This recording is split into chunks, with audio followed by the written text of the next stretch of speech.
Türkiye'de medyanın böylesi süreçlerde büyük bir sorumluluğu olduğunu biliyoruz. Ancak elbette her medya kuruluşu da aynı sorumlulukla hareket etmiyor. 27 Şubat'tan bu yana da hem ana akım medyadan doğru hem de farklı medyalardan birçok haber önümüze düştü ve gördük. Öncelikle sen medyanın dilini bu noktada, bu süreçte nasıl değerlendiriyorsun? Medya nasıl bir dil kullanıyor? Yani öncelikle şuna dikkat etmek lazım. Demokratik sürecin başladığı günden bu yana mevcut medyanın dili kesinlikle bir barış dili değil ya da demokratik toplumun dili değil. Bu noktada maalesef şu an Türkiye medyası bu sürece hizmet eden bir noktadan durmaktansa biraz daha iktidar kanadını besleyen o noktada onun tarafında duran bir yerde duruyor. Yani bizler özgür basın olarak aslında yıllardır bunun mücadelesini veriyoruz. Bu dilden nasıl sıyrılır, bu dilin nasıl alternatifi oluşturulur üzerinden bir çabamız da var. Bunu diyebiliriz. Tam olarak oturttuk iddiasını belki söylemek çok iddialı bir cümle olur ama bununla bir mücadele, bir savaş verdiğimizi söylemekte fayda var. Yalnız ama karşımızda öyle bir medya var ki şu anda ülkedeki toplumsal barışı aslında besleyeceğine, toplumsal barışa ortak olacağına aksine daha çok uçlaştırıcı, daha çok kutuplaştırıcı bir dil hakim. Bu dil neye evrilir diye belki sorabilirsiniz ama bu dil bu süreci bir noktaya evrilmez. Yani olumlu yerden evrilmez. Yani daha çok bugüne kadar kullanılan dil barışa değil savaşa hizmet etti. Bu dilde savaşa hizmet eder. Yani daha çok bu toplumu savaşa sürükler. Medyanın bu dilden kurtulması gerekiyor. Yani belki özetle bunu söyleyebiliriz. Ama şu anki mevcut dil dediğimiz gibi barış yerine daha çok toplumu savaşa sürükleyen bir yerde duruyor. Evet. Evet Nişmi, aslında belirttiğin gibi yani medyanın dili biraz daha provokasyon dili olarak önümüze çıkıyor. Ancak buna karşı olması gereken dil nedir? Yani medya nasıl bir dil kullanabilir? Bu süreci nasıl yönetebilir? Sorumluluğu nasıl alabilir? Yani şöyle şu an günümüzde baktığımız zaman aslında medyanın rolü belirleyici diye söylüyorduk. Halen de o noktada.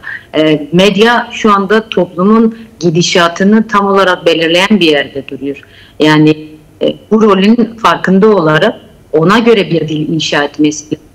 Bu dil nasıl inşa edilir? Topluma nasıl hizmet edebilir noktasında. Yani barış dilini inşa etmek gerekiyor. Gerçekten Kürt basını, özgür Kürt basını yıllardır bunun mücadelesini verdi. Nasıl bir dil olması gerektiğini söyledi. Ve bu dili haberleriyle de ortaya koydu. Bunun takibinin iyi yapılması gerekiyor gerçekten. Bugün işte özgür Kürt basını kullandığı dile bir bakalım. Orada bir asker annesi, bir tane polis annesini inciten bu sürece sabote edecek bir dil var diye bir bakılması gerekiyor gerçekten. Özgür basın şu anda örnek alınması gereken bir yerde, yani dediğim gibi daha da fazla dili geliştirilebilir bir yerde duruyor. Ama diğer medyaya baktığımız zaman bugün işte şu anda Türkiye'nin temel gündemlerinden birisi ırkçılık olmuş. İşte bir profesör çıkıyor orada gerçekten akla alınmayacak şekilde profesör bir ünvanı var ama orada ırkçılığı körükleyen, faşizmi körükleyen bir dil kullanıyor ve bunu yaparken de yani bir üniversitede yer alan birisi yani. O insan yetiştiriyor. O insanın yetiştirdiği kişi nasıl olur? Faşist birisi olur yani. Bir faşistten eğitim alınca sen de ona benzersin. Bunun gibi olursun. Bu yüzden bu dilden sıyrılmanın yolu özgür basınla ortaklaşmak. Bu noktada belki özgür basını daha geliştirmek. Gerçekten basının özgürleşmesi. Yani o iktidarın güdümünden çıkıp gerçekten kendi yani toplumu nasıl birleştirecek, o kardeşlik dediğimiz işte Türk-Kürt ilişkilerinin 100 yıllık ilişkisi diyoruz. Bu kardeşliği nasıl oturtursun? Yani bugün bu ilişki bu duruma gelmiş de bir savaş durumuna gelmişse İşte bunda medyanın rolü var. İktidarın yanında medyanın da rolü var. Bir kışkırtan bir yerde duruyor. Bir kere yani işte şu anda kullanılan dil, medyanın kullandığı sürekli işte bir yere sıkıştırmış yani demokratik toplum sürecini bir terör meselesine sıkıştıran, işte silah bırakmaya sıkıştıran bir yerde duruyor. Şimdi böyle bir dilde Türk-Kürt kardeşliği nasıl sağlanacak?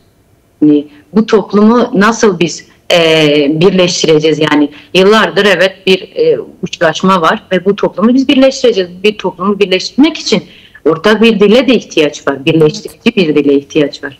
Evet. Belki kısaca bunu da söyleyebiliriz ama hani şu anki medyanın dili maalesef buna hizmet etmiyor belki. Demekte tekrardan fayda var.